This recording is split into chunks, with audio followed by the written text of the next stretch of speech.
Welcome to The Real Deal with Jason Silverman, the podcast dedicated to helping you build the business of your dreams and live the life you always hoped for, with valuable and fun tips and info to make your life easier and more fun. And now, here's your host, a man who sprinkles metal shavings on his breakfast cereal just for fun, Jason Silverman.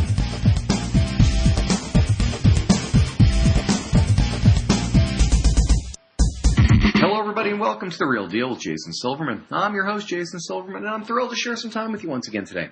As you know, I am always on the hunt for interesting as well as super smart real deal guests, and I got to tell you, today's show is a winner. I want to introduce my listeners to somebody who's truly been there and done that, and I'm excited to pick her brain for your benefit today. Now, for the folks who I work with in any of my coaching programs, my mastermind group, or through Powerful Words Character Development or All-Star Cheer sites, you know how much I focus on the importance of not just creating a successful business, but also creating a successful life, right? And that generally has to do with building strong relationships. Now, this show is going to help us to do just that. So today it's going to be my honor and privilege to share an amazing resource with you. You're going to love today's guest. She's got a ton of valuable info about what I consider to be almost a deal breaker when you get it wrong. So I want you to make sure you strap yourself in. Today's show is going to be a blast, and it could just be the one piece of information that you need to hear today.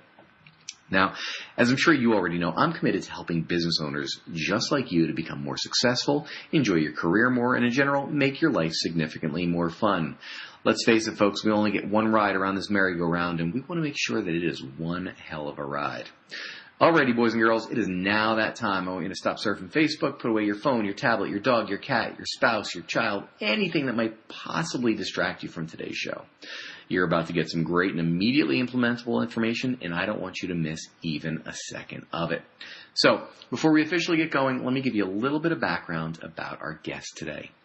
Susie Miller, known internationally as the Better Relationship Coach, is an author, speaker, and coach. She's dedicated to helping you create better relationships in 30 days or less. Susie equips high-potential entrepreneurs and executives to reduce stress, improve communication, and most importantly, not bankrupt their relationships in pursuit of profits and success so they can maximize their success. Susie's been featured in major news outlets including Forbes, Fox News, Entrepreneur, and NPR. She's a best-selling author of Listen, Learn, Love, How to Dramatically Improve Your Relationship in 30 Days or Less. Susie is a cancer survivor, and her story includes overcoming numerous life challenges, but she's known for her outlook on life as a possibilitarian. I love that.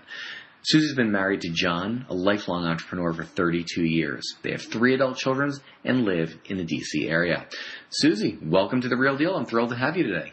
Thanks, Jason. I'm thrilled to be here. What an exciting time we're going to have. Yay, yay. So, listen, before we get started, for those who haven't yet had the opportunity and pleasure of either meeting you or hearing you speak or reading your book, which you should, would you take a second and share your story with our listeners? You know, what are you passionate about? What makes you tick? Who is Susie Miller?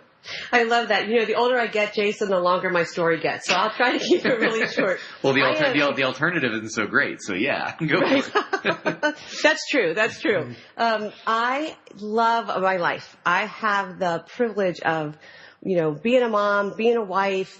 I have a deep faith, and I get to work with really interesting people to help them create a great life by having strong relationships. In my book, Listen, Learn, Love, I talk about relationships being the currency of today. And so why not build strong ones? They're the core for our why.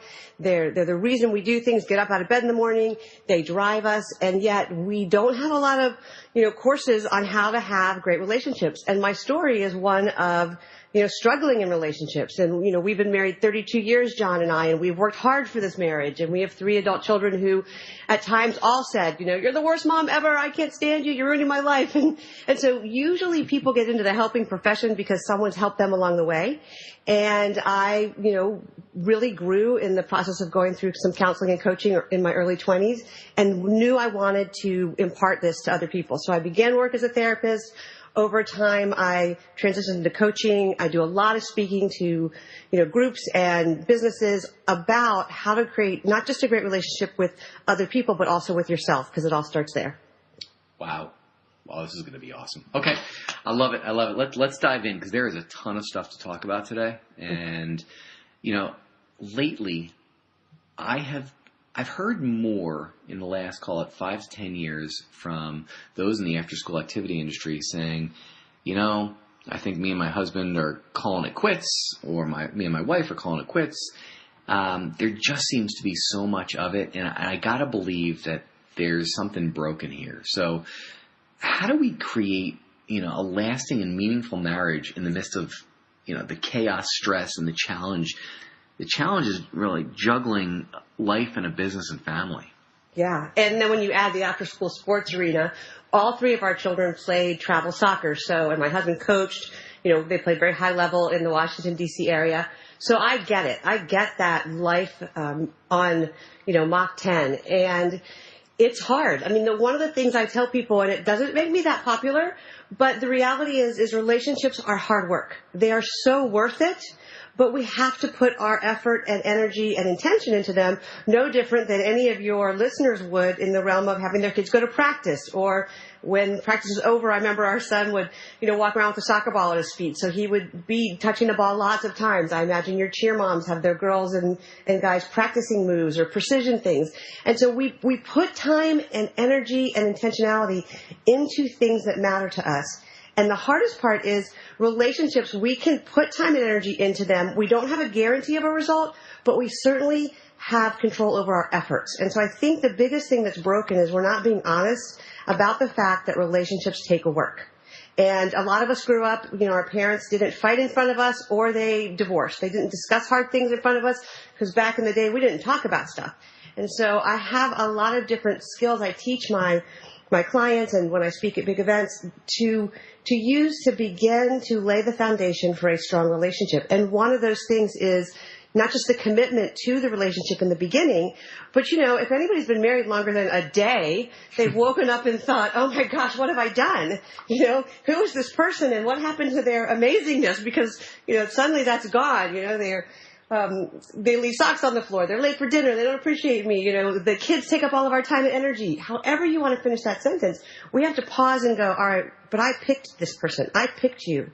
I chose you once. I'm going to choose you again day after day after day after day. And honestly, Jason, that's how we made it 32 years. There were times we weren't sure we would, but there was never a time when both of us were done choosing each other, and we really worked hard at it. So I don't know if that answers your question, but that's kind of a broad brushstroke of what I think is going on. I think it does. The very fact, and my notes are in front of me here saying, you've actually got to put the effort into it. I think so many people really do that. Well, I'm married now. I don't have to do that part. Mm-hmm. And then, of course, whatever you fail to pay attention to, you don't brush your teeth for a while. They go away too. Yeah. Well, and the word effort, none of us like that word effort. I don't like getting up and going to the gym in the middle of a kickboxing class. I'm like, I love this, but getting ready to go, no, I don't always like. I remember saying to my kids one day, they're like, I don't want to do my homework. I'm like, I don't want to make dinner. Guess what? We work through our commitments, not from our emotions. And I talk about that in my book. But I think that idea of effort is not like a fun word. I know you said at the beginning you want people to live a more fun life. I would suggest that effort, when you start doing it, it can be enjoyable, fun, and produce huge rewards. I know people say, oh, how much work am I going to have to do when they start coaching with me? And I'm like, well, there's some simple skills we can start, and you can get some great hope and relief, and then you can decide if you want to kind of go further. And that's where the 30 days came in. So I think I want to be really clear that, yes, you have to be intentional, but some of that effort's fun. One of my big homework assignments for my couples is, hey, have adult time. Snuggle up on the sofa, watch a good movie, and make sure that you're touching each other like you were when you're dating.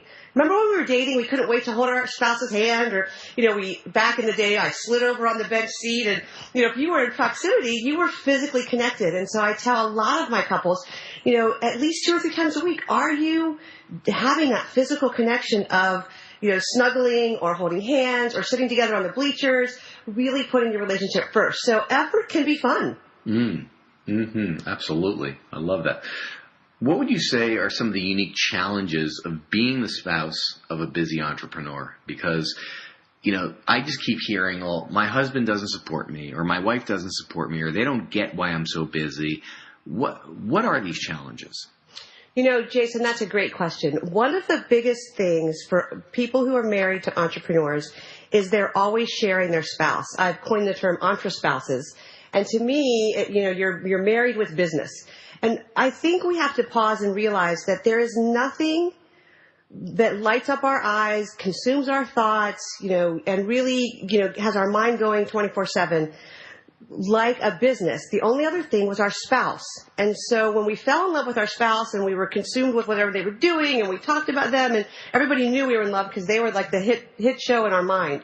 So when you have an entrepreneur, you suddenly have a split screen. And kids are different because I feel like we can say to kids need us and we can't always say, hey, wait. But we can say to our spouse, hey, wait. And so a lot of the entre-spouses I work with will say, that's the affair that I said yes to. That's the mistress I said yes to. That business is providing for our family, but it's taking my husband or my wife away from us, and I don't know what to do about it. So it's a very real issue that we have to just, I believe, name. I'm very big into let's just name the elephants in the room, because once it's out there, it's not nearly as big as you thought it was going to be. Things in the dark always look bigger. So I talk a lot about, my husband was an entrepreneur for 30, all our marriage. I've been one for about 15. But when I was a, stay-at-home mom with our kiddos, I had that, business came first sometimes. And it came first over our relationship at times because he would, tool in from his business and then he would, head out to coach the kids. And I'd be like, hey, wait, where's us time? So it's a very real deal that I want, no pun intended, that I want to I want to normalize for people. Like, of course it's hard. Let's stop pretending that when you're juggling a business or a very high-level job, a marriage, kids, and, teens even, and then a, very active sports or competitive kid life, it's really hard to pause and go, all right, where's the energy? Where's the time? Where's the mind space that I'm devoting to this person I chose to spend my whole life with? Because here's the deal. Those kids grow up and they go away. And you're left with just your spouse. We're an empty nest. Our kids are 25, 28, and 30. And we're loving empty nest time. But we worked hard. We put time and effort and intentionality into being able to like each other, not just love each other. That's the key thing right there, right? I think so. I mean, I think I remember hearing, my parents split up when I was 10 rather. And I remember overhearing my mother tell somebody that, she'd fallen out of like with her husband. Mm-hmm. And I was like, ooh. Yeah. Wow. So here's what I would say to people who are in that place. In 32 years of marriage, I have fallen out of love and out of like with my husband, and vice versa. I would say we're pretty honest about that. That didn't mean that we didn't love each other. I'll never forget the day we were about 15 years into our marriage, and we were standing in our kitchen in this beautiful suburban house in the middle of the D.C. suburbs. Our kids were, doing well in school, playing sports. We had, quote unquote, the life, but looking in from the outside. And I talk about this in my Profit Boot Camp, where I teach entrepreneurs to use this profit method to invest in their relationships in a really strategic way. But I remember looking at my husband, John, and saying to him, I love you, and I can't imagine my life without you. I hate our life. And basically, I'm not in love or in like with you right now, but you're part of my story. You're part of my life. You're part of who I am. And so there's this foundation of love, and we got to do something about it to make sure that we're here, 5, 7, 10 months, let alone years from then. And it was a real turning point for us to kind of realize that, first of all, we had to feel our feelings and be honest about them. I'm a big proponent, Jason, of telling people, first you got to feel your feelings. And then you decide what to do about them. As opposed to people, I think they'll say, oh, I shouldn't feel that way. I'm like, hey, it's a feeling. Let's feel it. I was feeling disconnected from my spouse. I was feeling lonely. I was feeling like, his energy was going more toward the kids. He was feeling like I was being, demanding and hard to live with. And so we were having a lot of feelings. But our decision of what to do with those feelings was to work them through. Because here's the thing. Outside of an abusive relationship, Jason, you can divorce and start again with somebody else, and they got a whole bag of crap that they're dragging along. So I think I got to the point and I was like, well, and honestly, my husband said, well, I know your stuff. I know your crap. I know I know why I fell in love with you, and I know what bugs the crap, the heck out of me. So let's work on that, because somebody new isn't going to be any easier, and that's the other big myth. That if we start again, there's somebody else who's not going to have the same junk. But everybody comes with baggage. Everybody comes, broken and flawed. And so I talk a lot about falling back in love and falling back in like with your spouse over and over and over again through the years. Got it. Well, you kind of alluded to it. So tell me more about this. What is the profit method for entrepreneurs, so that they can protect and cultivate their marriage? That, again, great question. I can't go into it full on, but what I can do is give you an overview, if that would help. Yeah, sure. And then, so what happened was I was really finding out that people who are really successful entrepreneurs, and I think this would apply to anybody who's very, very engaged in, like you said, the after-school sports world, because it's like a second or third job, right? Mm-hmm. So I realized that people are like, I cannot give 110% to growing a business and 110% to my marriage and 110% to, my kid and 1, 2, 3 kids. So I'm feeling stretched. This is what all my entrepreneurs said. And I can't do it. Don't tell me to do more. And what I began to do was realize, what if we could work smarter? What if when you're with your business, you are 110% with your business? And when you're with your spouse, you were 110% with your spouse. And when you're with your kiddos, you were 110% present to your kids.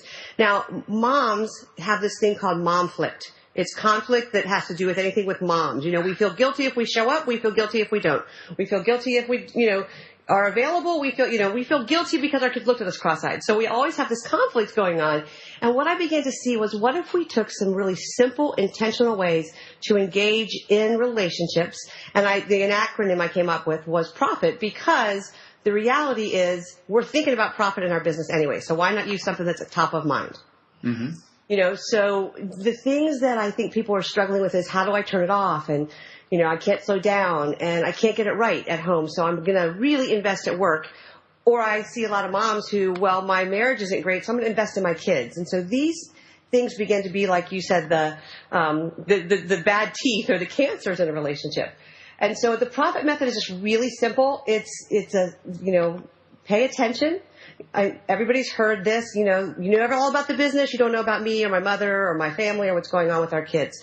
And so there's some simple and fast ways to really learn to pay attention when you have, 3/4 of your brain on your business. R is about reconnecting. When you are in the middle of growing a new business or launching a career or even raising kids, it's really easy to be disconnected. One of the things I found was, when you go to the sports stadiums, we would walk in and all of our kids, all of our friends, parents would, be walking in separately. There'd be the mom with the kid, the dad with the paraphernalia, and very rarely did you see them sitting together or holding hands. And so I'm really big on reconnecting and putting your relationship, first in a really simple way. It could be something as easy as, sitting together on the bleachers, walking in and holding hands. And those are really big deals. So, get your, priorities right, pay attention, know the details of what's going on. Reconnect and really make that a priority. The other one is to open up. One of the things I think is really important is we forget to talk about stuff. We forget to talk about the hard things. We forget to, share our thoughts and feelings. And, nobody wants to have a hard conversation at the end of a long day. So we talk about, ways to really engage with your spouse so your feelings are real. Otherwise, if you've ever tried to hold a beach ball underwater, Jason, it pops up somewhere, right? Mm-hmm. So that's what happens with feelings. If you don't talk about them, they pop up somewhere. So opening up and not letting things build up is really important. F is for focus, and this is a big one, especially with smartphones today. When you are with your family, when you are with your spouse, when you are with your work, when you're with your job, whatever it is, be 110% present, not distracted. And that's really hard. For me, I am a smartphone junkie, and I have to literally leave my phone in the other room if I'm going to be watching a movie with my husband or going, right now we're doing some Christmas shopping together, and I'll pick up my phone in the lulls, and he's like, you're not paying attention. You're not here. I'm like, well, just talk. And so it's that idea of being really present so people feel important, because a lot of us rarely, if ever, get anyone's full undivided attention. And undivided attention is the biggest gift you can give somebody.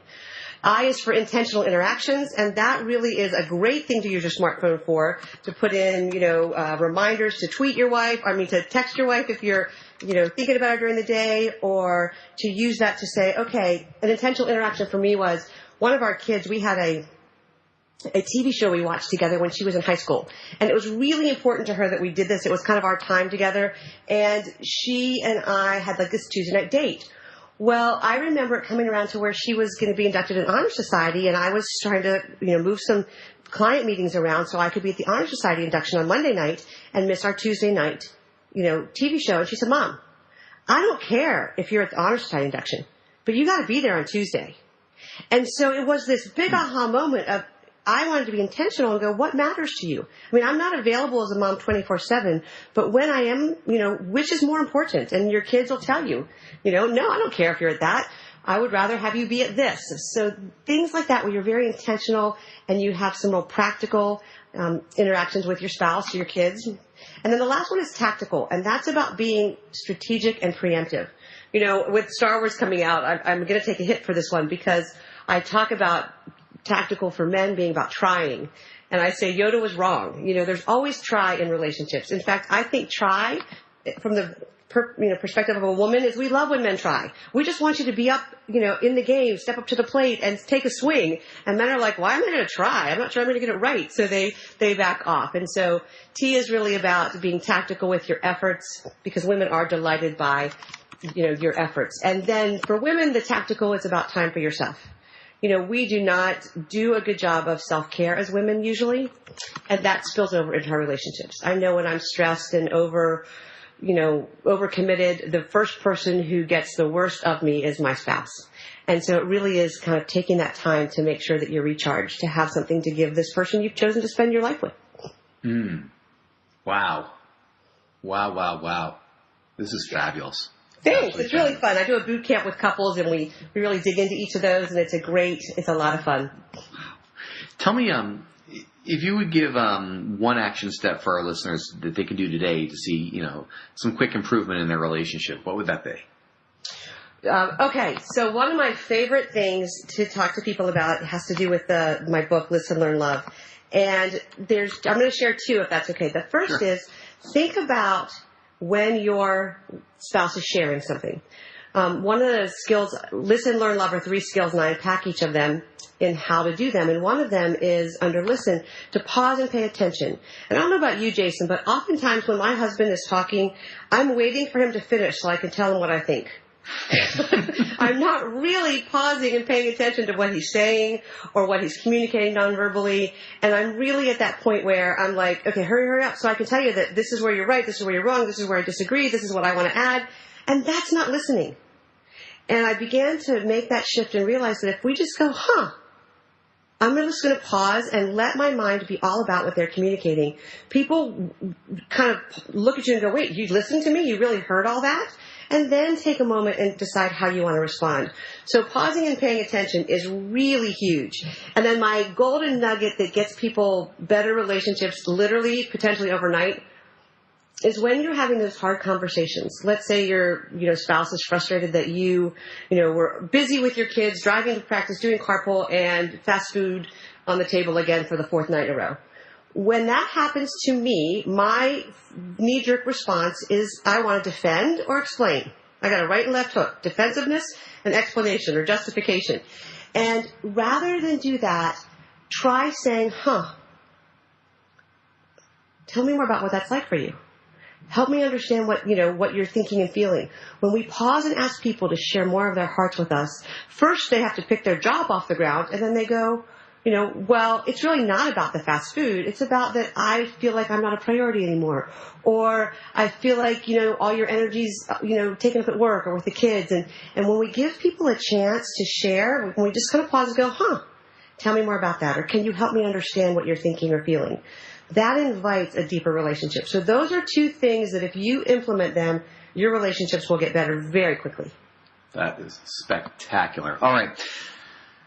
Tell me this. It is now time for our resource of the week. So where can my people go to find out more about you, more about your profit system, more about your book? What's the best place to send them to? The best place for them to go is to my hub, which is susiemiller.com. That's SUSIE Miller.com. And that has a link to my Better Relationship TV, my podcast, tons of resources, lots of articles.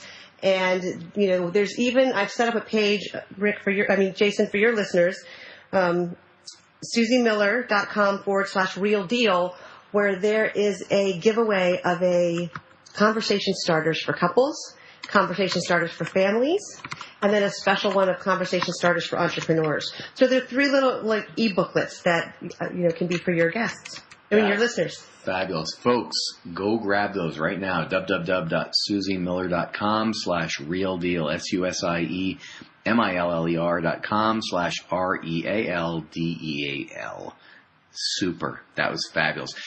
Susie, I always like to end my podcast with an important question. So if you could give business owners just one solid piece of advice to either help their business or really just help them live a better life, what would that piece of advice be?